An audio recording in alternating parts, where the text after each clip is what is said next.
bem-vindos a mais uma aula de filosofia, então. Hoje nós vamos iniciar com uma nova vertente filosófica, um novo período e uma forma diferente de pensar a filosofia. Então, uma forma que vai ser totalmente diferente mesmo, essa é a palavra, da filosofia que a gente estudou até agora. Porque nós vamos iniciar a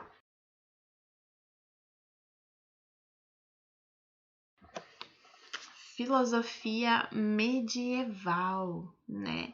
Esse período, então, da Idade Média, onde o poder, né? Quem é que tem o poder? A Igreja, né? A Igreja Católica. Esse período longo da história, né? Então, esse período foi de 476 a 1453. Vejam, um período muito longo da nossa história, né? De domínio da Igreja, né? Um período feudal também, né? Onde muitas partes do conhecimento humano e do que estava sendo desenvolvido até então começou a ser distorcido ou proibido, né? Vocês, né, já tiveram aula de história, sabem do que eu tô falando, né? Mas hoje a gente vai se aprofundar, né? Entender um pouco a filosofia desse período. O que aconteceu com a filosofia no período medieval, né? Então, a história a gente sabe, né? Mas e a filosofia? Vocês já estudaram a filosofia medieval?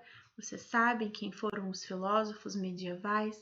Então, é isso que nós vamos estudar hoje, né? A filosofia medieval.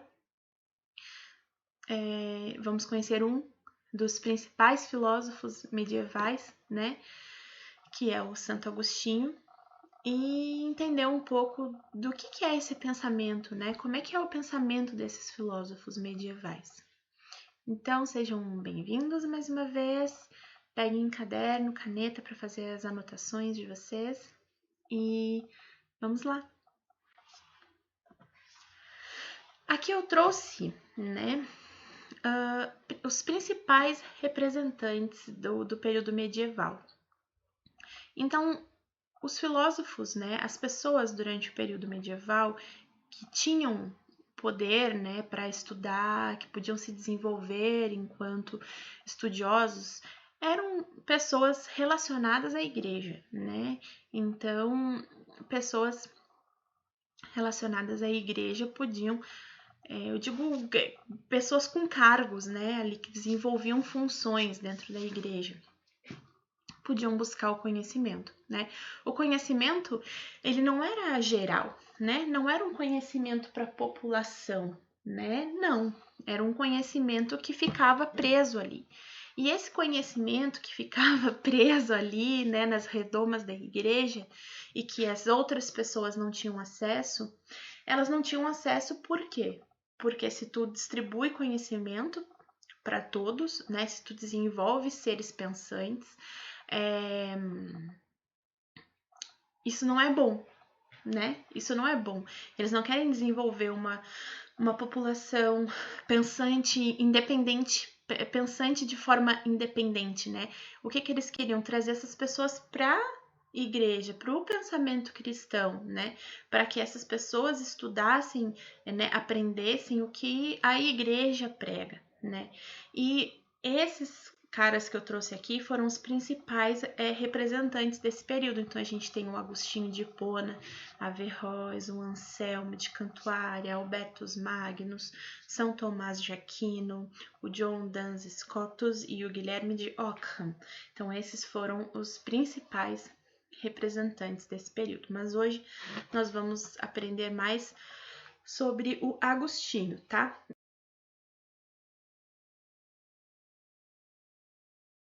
Na verdade, vocês só vão ver nas minhas aulas, né, Santo Agostinho e Tomás de Aquino, que são os principais e que fazem parte desses dois períodos, né, dessas duas filosofias, a gente pode chamá-las de vertentes medievais, né, tanto a patrística quanto a escolástica, né.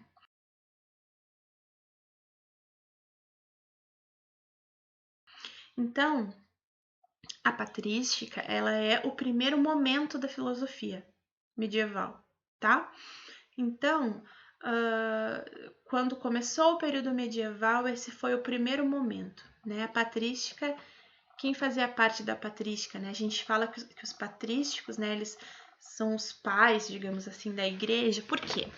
Porque foram esses filósofos que começaram a oficializar os dogmas da igreja, né? A montar, a desenvolver a coisa. E a filosofia nesse período caiu, né, gente? Não se estudava mais filosofia como antes, né? Então não se tinha acesso aos filósofos antigos, tudo mais, isso não podia, né? Isso não podia. Só que a igreja utilizou o pensamento de dois filósofos importantes, clássicos, né, que foi Platão e Aristóteles, para desenvolver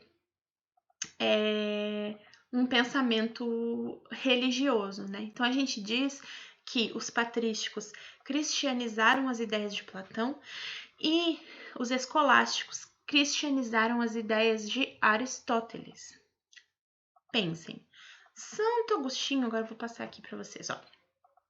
O Santo Agostinho, ele era um filósofo que, a vida dele foi assim, não foi religioso sempre, mas ele foi um homem instruído, né, desde sempre, tinha uma família que possuía um poder aquisitivo grande, né? Ele acabou entrando para a igreja mais tarde, né? Se estabeleceu lá, construiu uma vida, um cargo dentro da igreja. E aí ele começou a ler Platão. Só que ele não leu as obras de Platão. Ele leu as obras interpretadas por duas outras pessoas, né? Então, são obras traduzidas, mas não são só traduzidas, elas são interpretadas, né? Então, ali já estava sendo construído um neoplatonismo, né? Um novo platonismo. Então, o Agostinho, ele teve acesso a essas obras e essas obras foram utilizadas, né, para fortalecer os dogmas da Igreja Católica. Tá? Então vamos pensar assim, o principal representante, né, desse primeiro período da filosofia medieval foram os patrísticos, e a gente vai trazer aqui, né, como principal representante da patrística o Santo Agostinho, tá? Ou Agostinho de Hipona, vocês escolham como que vocês querem chamá-lo, tá? Então vamos lá. Então, já falei para vocês que a patrística foi o primeiro momento, né, o início da filosofia medieval. A gente já entendeu isso sobre os patrísticos, né? Agora, qual era o objetivo dessa galera, né, para trazer? Por que eles queriam trazer as pessoas para a igreja, né? Existiam céticos, tá? Existiam céticos nesse período também. Tá? Mas a Igreja Católica percebeu o quê? Que com a filosofia, né, utilizando a filosofia, eles conseguiriam chegar nessas pessoas, chegar nos céticos, né? Então, a filosofia, ela entra aqui, né, como uma aliada, ela poderia ser uma aliada. Por quê? O principal objetivo dos patrísticos era juntar, né, a fé com a razão, tá? Mas não era juntar a fé, eles tinham um objetivo, era juntar a fé com a razão para provar os dogmas da igreja, tá? Então eles utilizavam o pensamento filosófico com a intenção de atrair mais fiéis para a igreja, tá? Então eu botei ali para vocês, ó, provar os dogmas da igreja. Então, eles utilizavam esse pensamento lógico, o pensamento racional, para trazer mais e mais pessoas para dentro da igreja, tá? E aí, o que eu falei para vocês ali, ó, cristianizou então as ideias de Platão, né, o neoplatonismo. Então, os filósofos patrísticos, eles usavam os pensamentos, as principais ideias de Platão, então, que a gente já viu lá, corpo e alma, né, mundo sensível, mundo inteligível, e traziam, então, para as outras pessoas de uma forma distorcida, cristianizada, distorcida, tá? Nova, digamos assim, nova, interpretada de outra forma. Então, a patrística tinha como função, como compromisso, tá? Demonstrar, trazer, né, uma comprovação filosófica relacionando razão e fé para os dogmas da igreja, tá? E hoje a gente vai entender um pouco duas partes bem importantes, né, que o Agostinho falava pra gente, que estão relacionadas à sua teoria, à sua visão filosófica cristã, né, que é o livre-arbítrio e o bem e o mal, tá?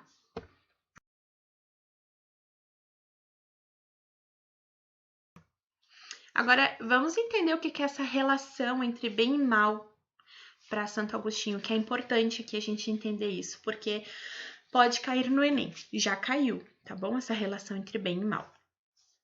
Tá, ele acreditava, né, os patrísticos acreditavam que Deus não criou a maldade, certo? A maldade para eles, assim, ó, não existe, certo? A maldade seria a ausência de bem.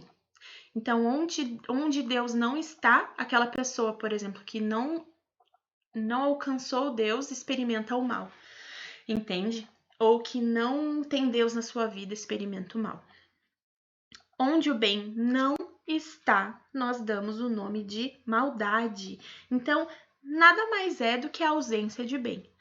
Então, percebam esse pensamento de Agostinho, certo? Não existe maldade, porque assim, Deus não criou a maldade, na verdade. Deus não criou a maldade, né? Deus é bom, Deus é puro, Deus é maravilhoso. Deus só cria, só dá o bem, só faz o bem, né? Mas aí, se tu não tem Deus na tua vida, se tu não encontras Deus, se tu tens uma ausência de bem, então pensem, o bem seria Deus, né? Então, se tu não chega a esse bem, se tu não tem esse bem na tua vida, e aí tu experimenta o mal, não quer dizer que o mal existe, que Deus criou o mal. Não. Tu tem o quê? A ausência de bem. Tu estás afastado de Deus. E aí um exemplo que a gente pode usar aqui é a luz e a escuridão, por exemplo. O que é a escuridão, né? A escuridão é a ausência de bem, certo? Onde não há luz, nós chamamos de escuridão, não é? Onde não há luz, nós chamamos de escuridão. Mas a escuridão não existe. O que existe é a ausência de luz, certo? Então, a gente pode fazer essa comparação para entender o bem e o mal para os patrísticos, certo? Certo. Vamos lá. Ele utilizou, então, um pensamento racional, falando isso que eu tô falando para vocês, né? Ele utilizou um pensamento racional para explicar a coisa, né? Então, ele já traz a racionalidade para explicar a sua filosofia. Então, vejam como ele está trazendo um pensamento racional e trazendo esse pensamento racional para a ideia religiosa, né? Então, assim, ele conseguir atrair mais pessoas, né? Agora, a partir desse pensamento, ficou muito mais fácil de converter os pagãos, né? Me parece que sim.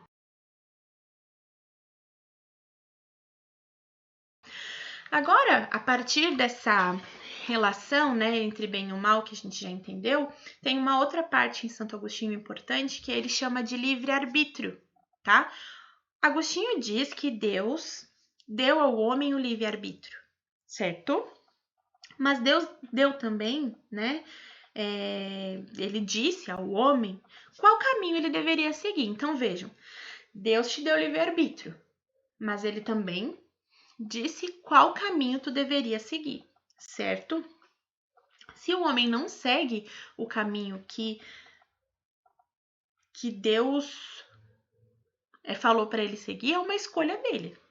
Então, consequentemente, a culpa de alguma coisa dar errada não é de Deus, e sim do homem, né? Então, aqui mais uma vez a ideia de que Deus é bom, Deus é puro, Deus é bondade, né? Ele no livre-arbítrio, ele te diz que caminho tu deve seguir. Então, meu filho, este é o caminho que tu segues, tá? Eu te dou livre-arbítrio para tu escolher, mas o caminho que tu deve seguir é o caminho X. Se tu seguir o caminho Y, né? Aí, digamos assim, que o problema é teu, né? Se alguma coisa der errado, a culpa é tua e não de Deus, porque Deus é só bondade, certo?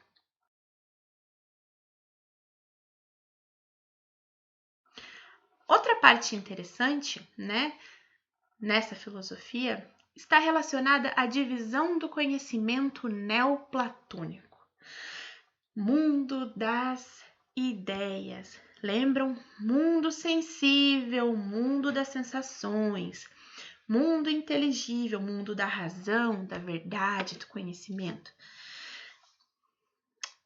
O Agostinho, ele pega essa divisão do conhecimento platônico e cristianiza ela também, certo? E com isso ele cria, inclusive, mais uma parte, né? Então a gente teria o mundo sensível, que para ele se chamaria sentidos, né? O mundo dos sentidos. A razão, que seria o inteligível de Platão, né? Ele chama de razão, que ele chama de razão inferior natural, né? Então, é razão, é conhecimento, mas ela é inferior natural. Por que ela é inferior? Porque ele criou a razão superior. Enquanto antes a gente não falava desse pensamento religioso, né? Em Platão, o Platão ele tratava do mundo das sensações e o mundo do conhecimento.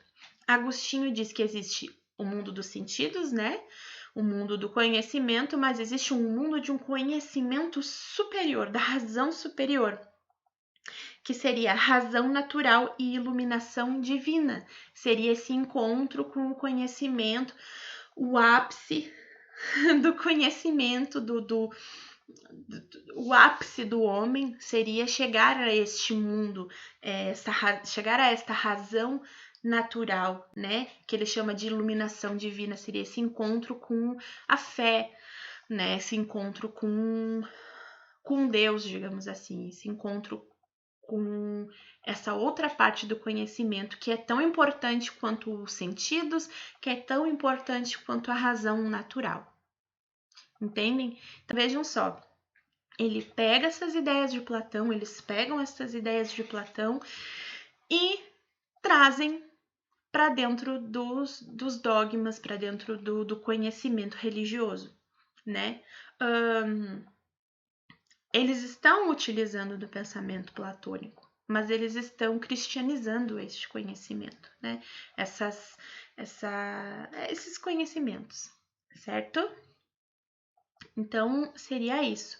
Vejam só, o momento que a gente está falando, né? O momento onde as pessoas não podiam estudar outros filósofos, mas os representantes da igreja, os estudiosos da igreja, acessavam essas obras, mas Agostinho acessou essas obras já de outra forma, ele não acessou elas na íntegra, né? Ele acessou as obras já traduzidas e interpretadas por outras pessoas que estavam criando um neoplatonismo, certo? Agora vamos fazer uma questão para a gente fixar, então, esse pensamento de Agostinho.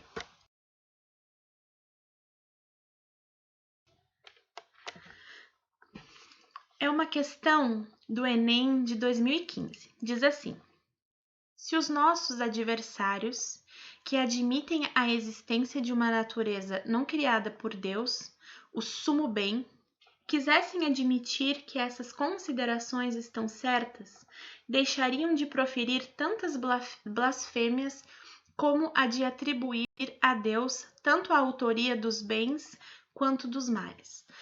Pois sendo ele fonte suprema de bondade, nunca poderia ter criado aquilo que é contrário à sua natureza. Vamos lá à pergunta.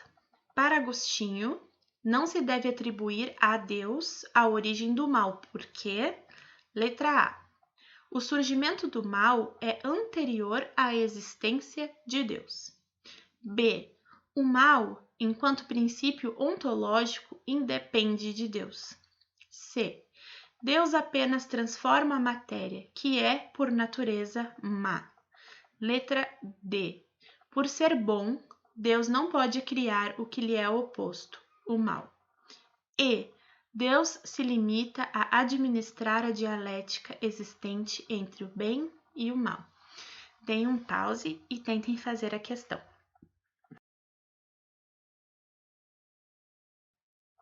Vejam, no enunciado, ele já está falando de um filósofo clássico, porque quem nos diz que existe um sumo bem, né? É Aristóteles, né? Que já nos falava sobre o sumo bem. Tá, a pergunta é, para Agostinho, não se deve atribuir a Deus a origem do mal porque aqui a letra certa é a letra D. Por ser bom, lembrem que eu falei, por ser bom, Deus não pode criar o que lhe é oposto, o mal. Então, lembram que eu comentei ali sobre o bem e o mal para Agostinho? Ele diz que o mal é a ausência de bem.